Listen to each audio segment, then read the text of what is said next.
So, proposed construction of PUV stop. Yung station para sa MRT Line 7.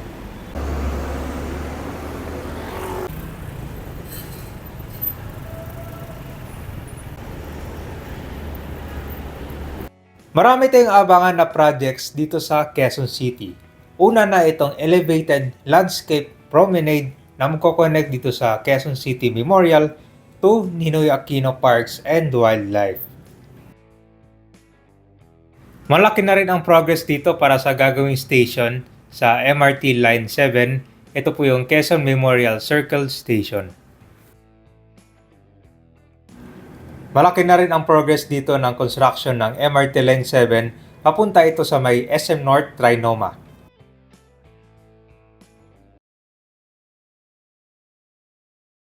Okay, magandang umaga. Nandito tayo ngayon sa Elliptical Road dito sa may Quezon City. Meron kayong abangan na panibagong development ngayon dito. Siyempre, isa na rin itong Quezon Memorial Station na kasama sa MRT Line 7. So kung dati mga ilang buwan na halos walang construction na nagaganap dyan, ngayon naman malaki na. Halos makikita mo na yung mga columns na dito sa itaas.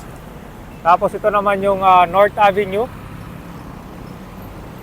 So malaki na lang yung progress, no, dito sa station para sa MRT Line 7.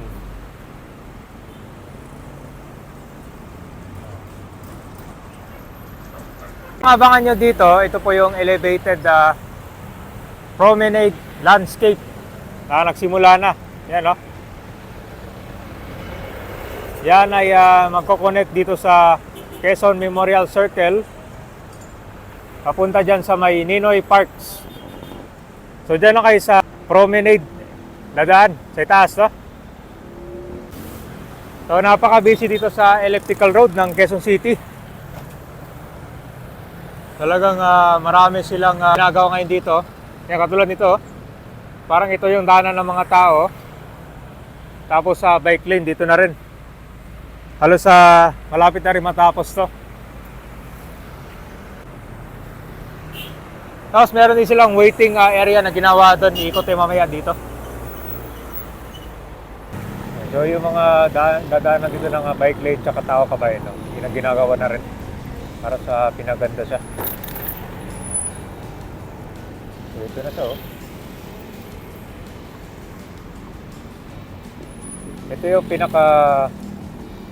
pinapasalan ng mga tao dito. Itong Quezon Memorial Circle. And then itong Ninoy Parks. So magkakaroon pa ng landscape to dyan sa itaas. So habang naglalakad kayo, merong mga dyan, halaman, nakikita mo yung view ng sasakyan dito. So para na rin siyang footbridge.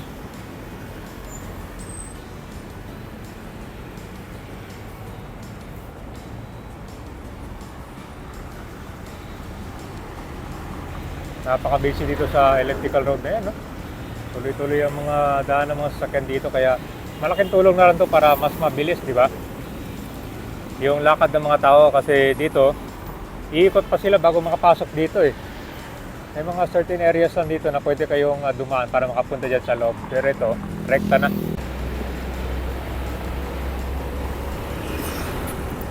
So ito yung Quezon City Hall. Yan, merong underpass dyan. Diyan sila dadaan para makatawid dito sa kabila. Diba? Tapos medyo malayo yung mga sakayan dito, ha? Meron lang designated talaga babaan.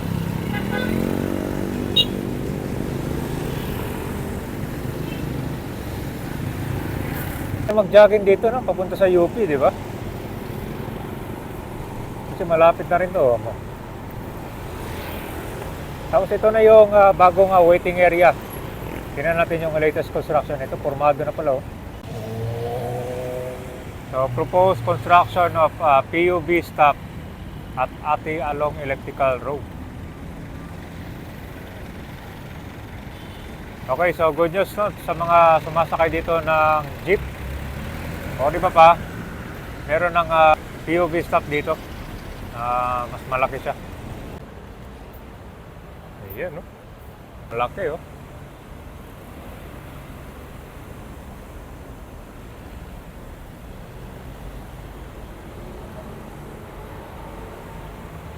Ewan ko lang magkakaroon pa sa iba to. Pero ngayon kasi, dito lang yung meron.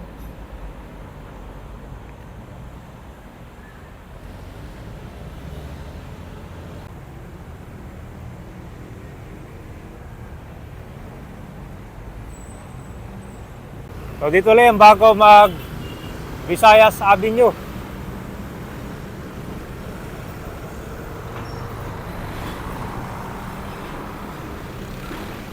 Malaki na yung pinagbago na rin dito ah.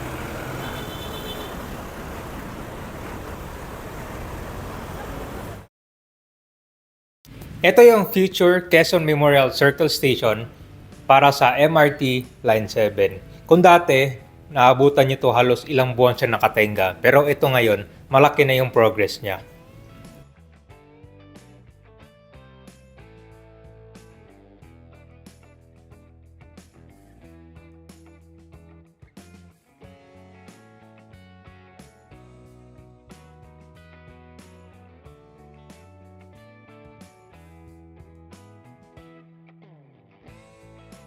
Kasunod ng pag-construct ng mga bike ramps dito, ito na po yung elevated promenade landscape kung saan magkoconnect dito sa Quezon Memorial Circle at itong Ninoy Park.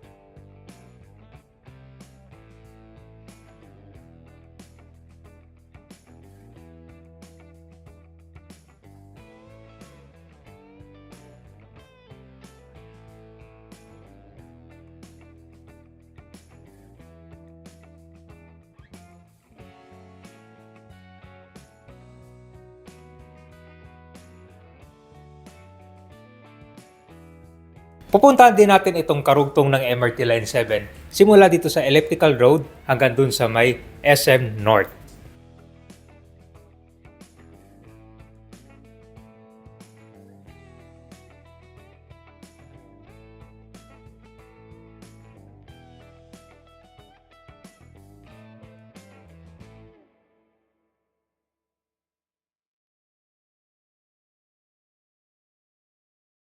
Magiging tatlo na yung daanan dito kapasok sa Quezon Memorial Circle. No?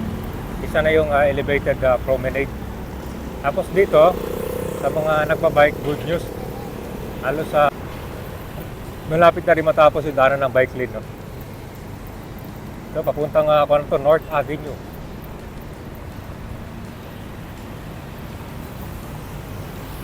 Yung daanan ng train dito sa ilalim, para naka-tunnel siya. Ano sa meron na mga railings. Meron na mga rail tracks yung daanan ng train dito.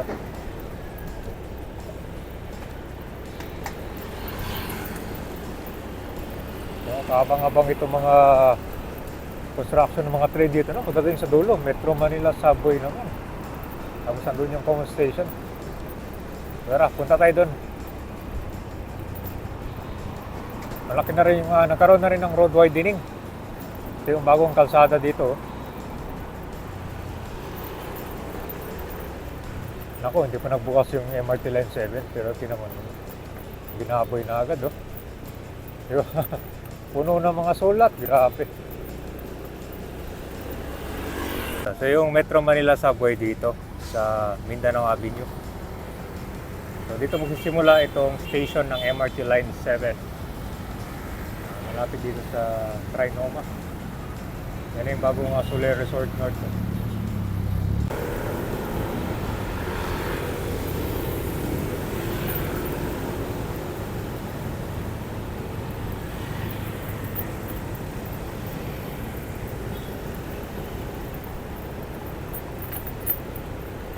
Dito rin may mga sulat, no? Sana lang hindi upuan. Going spotting area itong ilalim, no? So, ito na guys, so ito yung station para sa MRT Line 7. So magkoconnect ito sa common station.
Guys, itong extension ng LRT Line 1, magkoconnect na yan dito sa may north.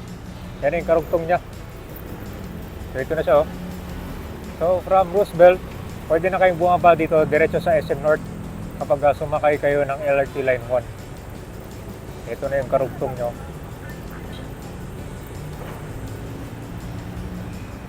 Grabe, daming mga projects dito, di ba? Sa Quezon City.